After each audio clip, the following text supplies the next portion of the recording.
জীবনে লক্ষ্য স্থির রাখা আবশ্যক, কারণ লক্ষ্যহীন জীবন মানুষকে ভুল পথে চালিত করে। লোভ, ক্রোধ, হিংসা পরম শত্রু, যার উপর নিয়ন্ত্রণ না থাকলে মানুষের মৃত্যু অনিবার্য। ইন্দ্রিয় থেকে প্রাপ্ত আনন্দ প্রথমে অমৃতের মতো মনে হলো, শেষ পর্যন্ত এটি বিষের ন্যায় ক্ষতির কারণ হয়ে ওঠে, যা কেবল মানুষের জীবনকে পাপে পরিপূর্ণ করে। মানুষের কামনা ও বাসনাই হলো প্রভুর দুঃখের প্রধান কারণ। জন্মের সাথেই মানুষের মৃত্যু নির্ধারিত, তাই নিজের কর্ম করো, যা অনিবার্য, তার জন্য দুঃখ করো না। জীবন ধারণের জন্য কর্ম অবশ্যই সম্পাদন করতে হবে, বিনা অহংকারে, বিনা লালসায়, বিনা হিংসায়, কারণ সঠিক কর্ম করা উচিত ভালোবাসা, সহানুভূতি, নম্রতা এবং ভক্তির সাথে। জীবনে কর্ম করে যাও, ফলের আশা করো না। মনের স্থিরতার জন্য শান্তি, ভদ্রতা, নীরবতা, আত্মসংযম এবং পবিত্রতার শিক্ষা গ্রহণ করা আবশ্যক। কেবলমাত্র স্বার্থ ত্যাগই হল আনন্দ ও সন্তুষ্টির একমাত্র সহজ পথ। যারা বস্তুগত সুখ সর্বদা ক্ষণস্থায়ী, কেবল ঈশ্বরের প্রতি আত্মসমর্পণ এবং ভক্তি হল অনন্ত সুখের একমাত্র পথ। যা হয়েছে তা ভালোই হয়েছে, যা হচ্ছে তা ভালোই হচ্ছে, যা হবে তা ভালোই হবে।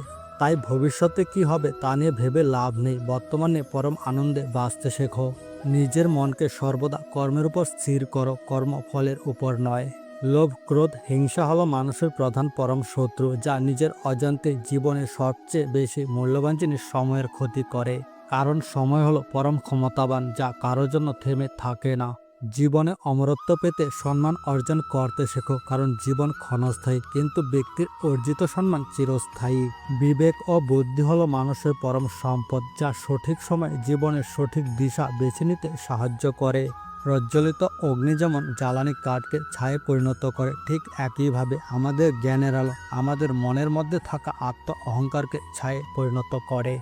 যে ব্যক্তির মন তার শত্রু এবং বন্ধুর মধ্যে সম্পূর্ণ ভেদাভেদহীন, কেবলমাত্র তিনি পরম শান্তির অধিকারী। সততার সাথে কর্ম করলে জীবনে বহু বাধার সম্মুখীন হতে হবে, ধৈর্য ধরলে অবশেষে গর্বের সাথে জয় তোমারই হবে। নিজের সাথে সর্বদা অপরের তুলনাই হলো মানুষের দুঃখের প্রধান কারণ। একজন জ্ঞানী ব্যক্তির পরিচয় নিজের শত্রুর থেকে ঘৃণার বদলে তাকে ভালোবাসা ফিরিয়ে দেয়। যে ব্যক্তির মধ্যে অহংকারের মাত্রা যত বেশি, সেই ব্যক্তির জ্ঞানের মাত্রা ততই কম।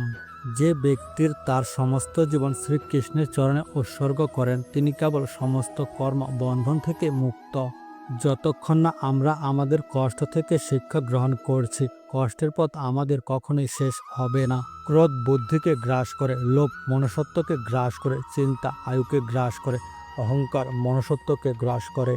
তোমার কর্ম যদি সঠিক হয়, পৃথিবীর সমস্ত মানুষ তোমার বিপক্ষে হলো, জানবে ঈশ্বর তোমার পক্ষে আছে। মানব জীবনের চিরন্তর সত্য হলো মৃত্যু, যা প্রতিটি মানুষের জীবনে নির্ধারিত।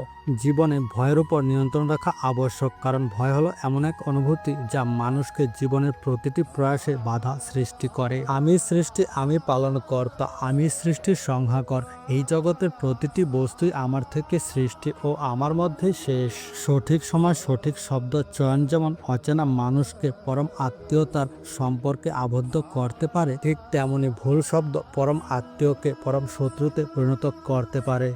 সমস্যা মানে জীবন থেমে যাওয়া না, সমস্যার অর্থ হলো নতুন কিছু শিখে সমাধানের পথ খুঁজে বের করা। বন্ধুরা, কথাগুলো ভালো লাগলে আমার পাশে থাকতে ভুলবে না এবং লাইক, শেয়ার, কমেন্ট করতে একদমই ভুলবে না।